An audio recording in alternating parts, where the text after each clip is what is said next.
Namaste. Welcome to the Festival of Bharat. I'm your host Kamal Madi Shetty. Today we have with us a very special guest who has worn many hats in his illustrious career. We have with us Shakti Sinha ji. Shakti ji is currently the honorary director of the Atal Bihari Vajpayee Institute of Policy Research and International Studies at the MS University, Vadodara. He is distinguished fellow at the India Foundation and also formerly the director of Nehru Memorial Museum and Library. He has had a very illustrious career in the Indian Administrative Service, during which he has also very closely worked with former Prime Minister Atal Bihari Vajpayee. Today, we are going to discuss with him a wide variety of subjects, including his most recent book, Vajpayee, The Years That Changed India. Namaste, Shakti ji, and welcome to the Festival of Bharat. Namaskar, Kamal. Thank you very much. Pleasure to talk to you. Look forward to your questions. Thank you so much, sir. It's a pleasure to have you at the Festival of Bharat. Sir, I want to first of all, ask you how you have been doing in this time of the pandemic, and what some of the projects that you have been working on. Pandemic has been stressful, obviously, but it's not that work has come to an end. In fact, last year I did a lot of work. I've written a paper on the evolution of the country's internal security doctrines from 1947 till now. That took 3-4 months of my time. Otherwise, in addition to my institute in Baroda, I also, for the last 3 months, have started looking after the International Buddhist Confederation on a full-time basis. Now, this is an umbrella body of Buddhist organizations globally, headquartered in Delhi. It's supported by the government, but we are not a government organization. So that has been taking up a lot of my time. And I've been doing other writings also, as usual, on Afghanistan or other stuff. So I think my days have been very, very full. And 1 year has just passed, literally in a tizzy. Absolutely, sir, and that's good to know. Sir, in fact, I want to, first of all, begin our conversation by talking about Afghanistan.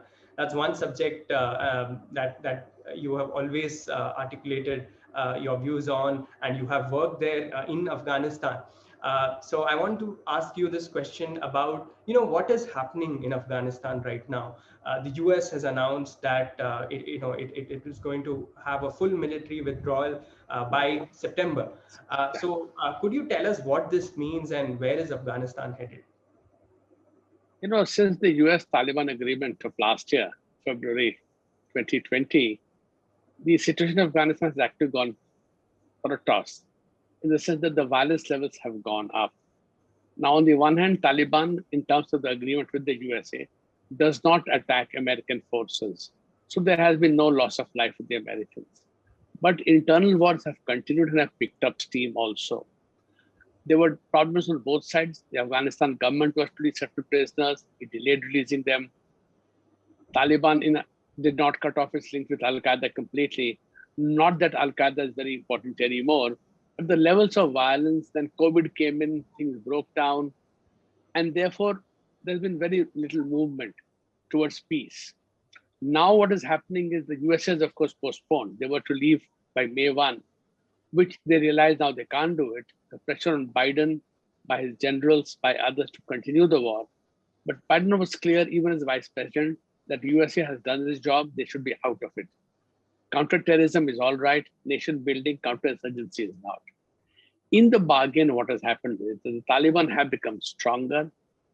Pakistan has played its usual games in the country. On one hand, it says we don't want to return the Islamic Emirates, and sits with China and Turkey and Iran and says this, and Russia, Turkey, but Russia says this. On the other hand, the fact remains the Taliban would not be able to operate so blatantly without the help of the Pakistani army. In fact, there's supposed to be some discussions as part of the US deal, where the Taliban and the government of Afghanistan and neighboring countries, including India for the first time, would sit down and talk. So the USA, Russia, Iran, Pakistan, China, UN, etc., would sit down and talk. The Taliban delegation at Qatar actually said they're going to Pakistan to consult. They said they're going to consult with their leadership, the Quetta Shura. Everybody said no, they're going to consult the Pakistani army who actually controls the strings. Because the duplicitous game of Pakistan, violence levels are very, very high. And Americans, generals are openly saying that once we go away, they really don't know how the government will last.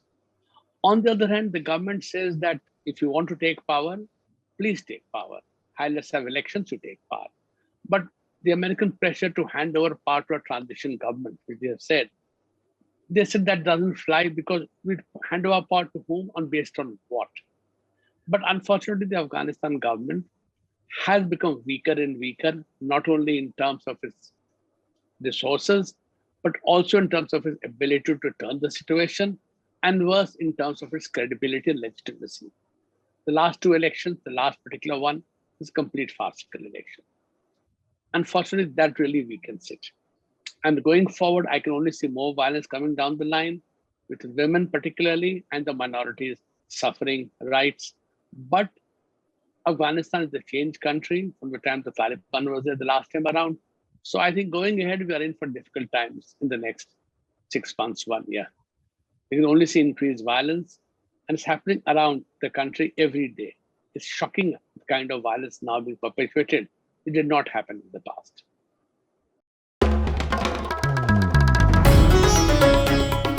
Namaste. We hope you enjoyed this Chitti Media content. Please remember to subscribe to us and switch on the notifications for this channel. For our other social media links, more content, and to support our work, please visit citti.net. Dhanyavad. Namaskar.